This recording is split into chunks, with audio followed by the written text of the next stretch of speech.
Hi, I'm Eben, the Customer Success Manager at Smileback. In this video, I'll be showing you how to use our website widget. You can use the widget to show off your brilliant score and reviews on your website. This will show any visitors to your website that you are valued by your current customers. It's an important part of building your reputation and trust with any prospects. To access the widget settings, you need to be an account admin. If you can't see this menu option I'm about to show you, don't worry. Just check with one of your colleagues who set up your Smileback account. You can find the widget settings in the user menu at the top right of the screen. We now offer a variety of widget styles. We have the simple widget to show off just your CSAT or NPS score, the super widget to show off both CSAT and NPS, and the widget with reviews. This shows your CSAT or NPS score plus reviews from happy customers. In this example, I'm going to show you the simple widget plus reviews. For this to work, you need to be already collecting marketing permission on your reviews. If you haven't been doing that, don't worry, just remake the survey snippet with the option enabled, and after a few weeks, you'll have enough examples to start using the widget.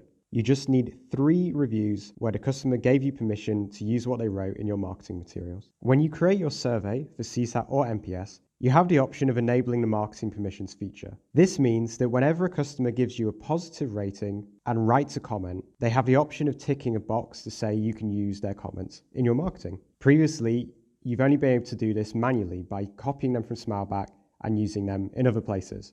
But with the new widget, you can easily publish these comments direct to the widget. When you're ready, click Next, and then you can start to set up the details of your widget. On this page, you'll see there's 2 halves. The left-hand side has the settings which you can configure to your choices, and the right side shows a preview of how the widget will look. On the left, you can choose between making the widget a little bit more compact or leaving it in its standard configuration. Similarly, you can also set for there to be hard borders or not. You can set the colors either by clicking on the little color swatches and picking them visually, or by entering the exact codes. That means you can match the widget to your brand and to the theme of your website. We show how the widget will look on desktop, tablet, and mobile. Beneath the visual options, you can choose how much information to show about the people who are writing these comments. We think it's best to leave the company name in there, as that helps build trust and show that these are coming from real customers. But if you prefer not to reveal who your customers are, you can leave this out. If you want to go back to the default settings and start again, just click Reset to Default at the bottom of the screen. When you're ready, click Next and we'll generate the code. On this page, you can see the snippet. You can expand the window to see the whole thing, but I recommend clicking the Copy Snippet button. That way you can be sure you've copied exactly what you need and no more or no less. Then you just drop that into the right part of your website and your widget will be ready. Once you've collected some reviews with marketing permission, you can easily publish them to the widget. I'm going to show you on the CSAT reviews page, and it works very similar to this in NPS as well. First, I go to the comments filter at the bottom here.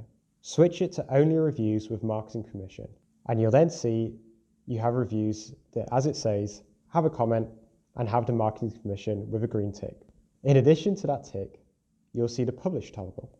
Where the toggle is grey, that review is not yet available to the widget. So to publish it, you just click and you'll see that it changes orange.